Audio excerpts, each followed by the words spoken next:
Chapter 5. John hung up his coat, got his notebook and pencil out of his locker, and sat down at his small table just in time for the second bell, when Miss Plimsoll walked silently into the classroom. As soon as she appeared in the doorway, all the chattering and scuffling stopped. The 20 boys and girls sat straight in their chairs and looked straight ahead at the clean blackboard. "Good morning, children," Miss Plimsoll said. "Good morning, Miss Plimsoll," the class answered respectfully. Miss Plimsoll sat at her high desk, blinking her eyes as she surveyed the room. Then she opened a little drawer in her desk and pulled out a spectacles case, from which she took her reading glasses. She removed her long-distance glasses, put on her shorter-distance glasses, snapped shut the spectacles case, replaced it in the drawer, shut the drawer, tilted her head forward so that she could look over the glasses on her nose, and said, "This morning, children, we are going to have an important test." There were some groans and a few oohs and ahs.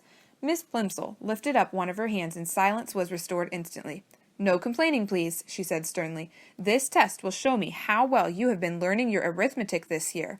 It will be a short one. I am going to write just 4 problems on the board. I shall expect you to solve them all swiftly and accurately, and to write your answers neatly. You will place your paper in front of you now.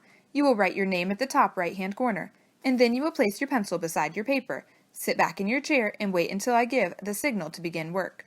Miss Plimsoll turned to the blackboard and began chalking up the test problems. Tests always made John nervous. Besides, his lips were feeling dry, and the taste of chocolate was strong in his mouth. He raised his hand. "Yes, John?" Miss Plimsoll asked. "Please, may I go and get a drink of water, please, Miss Plimsoll?" he asked in a small voice. "Very well. Hurry back. We're going to start in a few minutes." John gratefully slipped out of the room and walked quickly down the quiet corridor to a water fountain. His tongue felt thick with chocolate. The cold water would be refreshing. He pressed his foot down on the fountain treadle, and a stream of clear ice-cold water spurted up from the silver nozzle in the white enamel basin. He lowered his head until the jet of water reached his lips.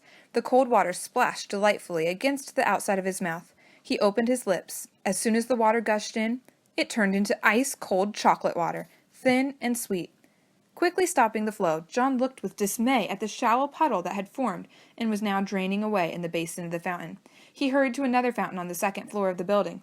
But there the same thing happened. The clear, ice-cold water turned to liquid chocolate in his mouth.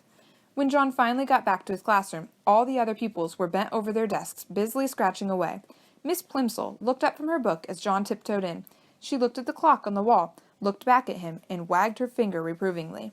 John began on the first of the 4 problems, but he was so worried about the chocolate water that he couldn't keep his mind on his work.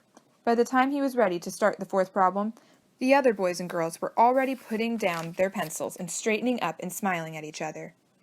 2 minutes to go," said Miss Plimsoll. Concentrating hard, John took the end of his pencil between his teeth and began to nibble it. It immediately turned to chocolate. Then he noticed an even more disturbing change. Although he had taken the pencil out of his mouth as soon as the first piece of chocolate had crumbled off, the pencil was continuing to change to chocolate. The chocolate was slowly but steadily moving down the pencil, replacing the wood and lead inside, changing it into a chocolate pencil before John's very eyes. The magic, for John now knew that his power must be magic, was apparently getting stronger. By the time the whole pencil had changed from red, yellow, and black to dark brown, Miss Plimsoll was announcing that only a few seconds remained in which to write down the final answer. "Just a minute," John pleaded. "Shh," Miss Plimsoll cautioned him, holding a finger up to her mouth. "Shh," chorused the slow workers, who were becoming almost as excited as John. But John felt worst of all. He felt sure that he could finish the problem and write down the correct answer, if only he had something to write with. "But Miss Plimsoll," he begged in a loud whisper, "my pencil's turned to chocolate."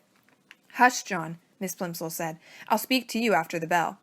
John tried to write with his changed pencil, but the point was too soft, and he only succeeded in making a chocolate smear where he should have written 72.